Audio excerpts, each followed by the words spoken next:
अगर मैं आपसे कहूं कि जापान के हिरोशिमा और नागासाकी पर जो परमाणु हथियार गिराया गया था, उस परमाणु हथियार को बनाने वाले ओपेनहाइमर साहब जो थे, वो भगवत गीता से इंस्पायर्ड होकर इसे बना पाए थे, तो क्या आप यकीन करेंगे?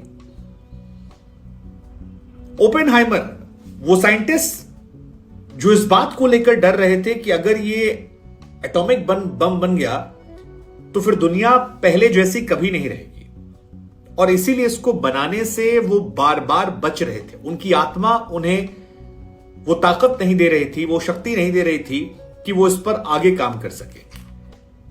और यहां पर उन्होंने श्रीमद् भगवत गीता पढ़ी, जिसमें भगवान श्री कृष्ण के संदेशों को पढ़ा समझा, और एटम बम बनने के बाद जब तबाही मची, लाखों लोगों की मौत हुई, तो उन्होंने बताया कि ऐसा क्यों हुआ था, और उसके उदाहरण में भी श्रीमद् भगवत गीता का एक श्लोक जो है उसका जिक्र उन्होंने किया। हालांकि ओपेनहाइमर जो है वो भारत के प्रथम प्रधानमंत्री पंडित नेहरू के भी काफी करीबी हुआ करते थे। इनका भारत से एक बेहतरीन रिश्ता था।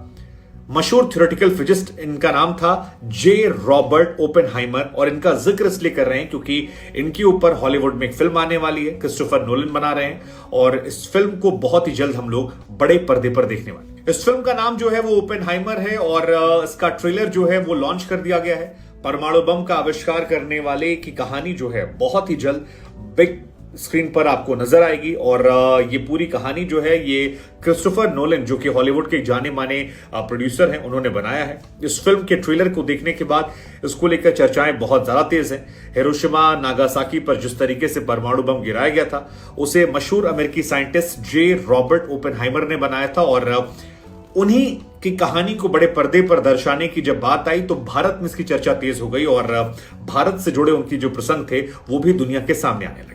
इसी की सफलता ने जापान में वो खूनी खेल खेला जिसके बारे में आज भी उदाहरण दिए जाते हैं। दुनिया में सिर्फ एक बार एटम बम का इस्तेमाल हुआ था, हिरोशिमा नागासाकी, और उसको लेकर, उसके दंश को लेकर दुनिया आज भी कांपती है, डरती है।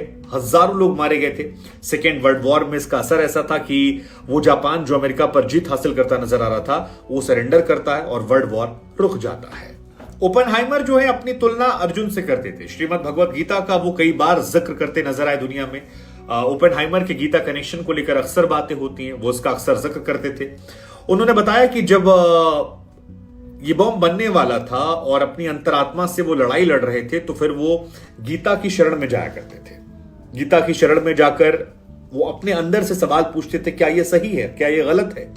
और उनका ये कहना है कि जब उस क्षण को उन्होंने महसूस किया, जब दुनिया में परमाणु बम देखा, तो उन्हें भगवान श्री कृष्ण और अर्जुन की कुछ संवाद याद आए, जिसमें यह कहा गया था कि अब मैं संसार का नाश करने वाली मृत्यु बन गया।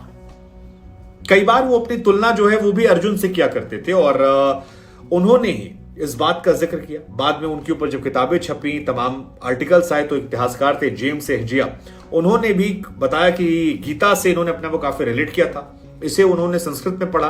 ओपेनहाइमर ने संस्कृत को बकायदा सीखा था, और बर्कले में से जाकर सीखा, और संस्कृत सीखने के बाद संस्कृत में जो गीता लिखी है उसको समझा, और ना सिर्फ समझा बल्कि हजारों बार इसे पढ़ा, और अपने दोस्तों को भी इसको वो बांटा करते थे। और उनकी नजर में ये कहना था कि सबसे सुंदर दार्शनिक ये चीज थी जो उन्होंने पढ़ी, और इससे उनके जीवन में काफी ज्यादा बदलाव, स्थिरता और क्लैरिटी जो है वो देखने को। अब सवाल ये कि गीता में वो कौन सा संदर्भ संवाद था जिसको लेकर ओपेनहाइमर ने परमाणु बम का निर्माण किया, जिसने बाद में दुनिया में तबाही मचा दी।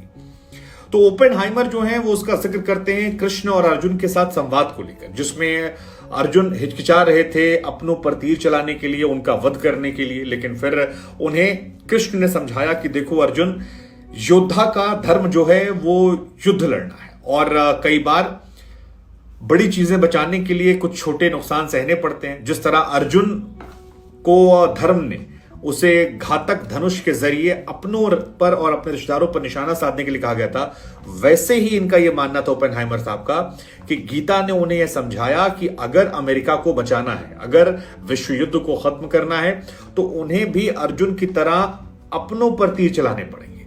मानवता का थोड़ा नुकसान करना पड़ेगा, लेकिन इससे बड़े पैमाने पर शांति आएगी और उनके कर्तव्य को लेकर जो उनकी असमंजस की स्थिति थी उसमें उनकी क्लैरिटी आ जाएगी।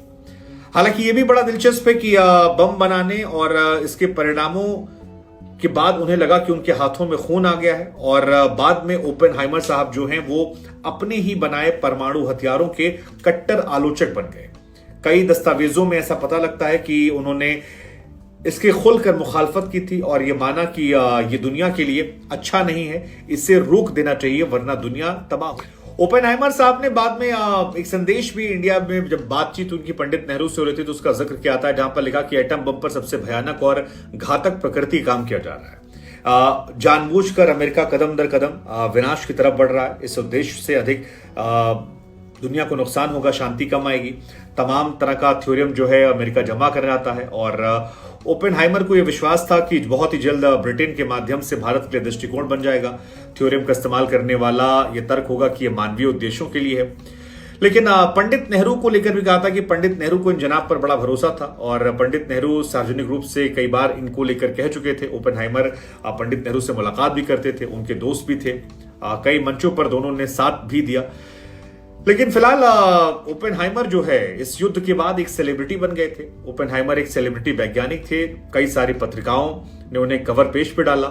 1954 में उनकी लाइफ में एक ऐसा इंसिडेंट हुआ जिससे वो उबर नहीं पाए। दरअसल तमाम लोगों ने उनका विरोध किया और कहा कि युद्ध के उन्माद की वजह से अब दुनिया में शांति नहीं आएगी। तमाम लोगों ने कहा कि इनकी वजह से दुनिया जो है वो अस्त व्यस्त हो गई है और इस वजह से बाद में वो सपने में भी इसको लेकर परेशान होते थे।